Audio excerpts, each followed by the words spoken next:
Un seuil où le nombre de victimes du confinement est supérieur au nombre de victimes du Covid. Exactement. C'est-à-dire que les gens meurent aujourd'hui non plus du virus, mais des effets du virus collatéraux, c'est-à-dire de rester chez soi, de ne pas pouvoir rencontrer des amis, d'asphyxie culturelle et intellectuelle, et aussi d'asphyxie sociale.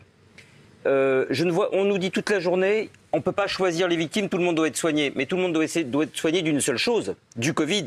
Car tous ceux qui n'ont pas le Covid sont priés d'attendre que leur maladie les laisse tranquilles et laisse les hôpitaux tranquilles, parce que le Covid n'est pas dangereux. Ce sont les hôpitaux qui sont asphyxiés. Ce n'est pas tout à fait la même chose, Eric.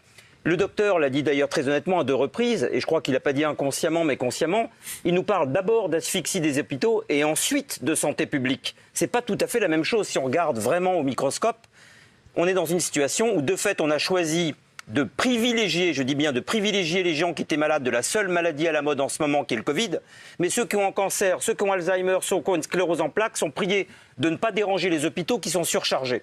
Ce mélange à tout cela, s'ajoute à tout cela, tous ceux qui deviennent malades du confinement, les maladies psychiatriques, les jeunes qui m'arrêtent dans la rue tous les jours pour que je continue à véhiculer cette parole parce qu'ils sont à 2 doigts de se pendre ou à se défenestrer. Et je ne plaisante pas, c'est avéré. On a des cas de suicide chez des enfants de moins de 15 ans. Si cela ne relève pas de la santé publique, si les médecins continuent à ne vouloir regarder que le Covid et que l'apocalypse qui est tout autour ne les intéresse pas, s'ils préfèrent regarder quelqu'un qui se fait une entorse sur le trottoir, mais que tous les morts autour qui s'amoncellent ne les intéressent pas, ils sont responsables à leur tour et d'une certaine manière, ils entérinent une sorte d'assassinat collectif qui est un assassinat social, car finalement aujourd'hui nous avons privilégié les malades du Covid par rapport aux malades tout court.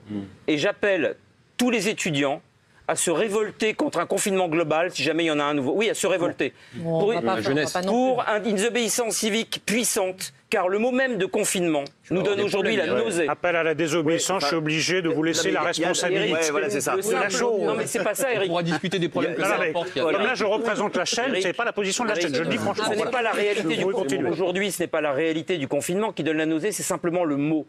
Le mot donne des nausées et même des maladies psychosomatiques à certains. Il y a des étudiants qui sont entre la vie et la mort aujourd'hui.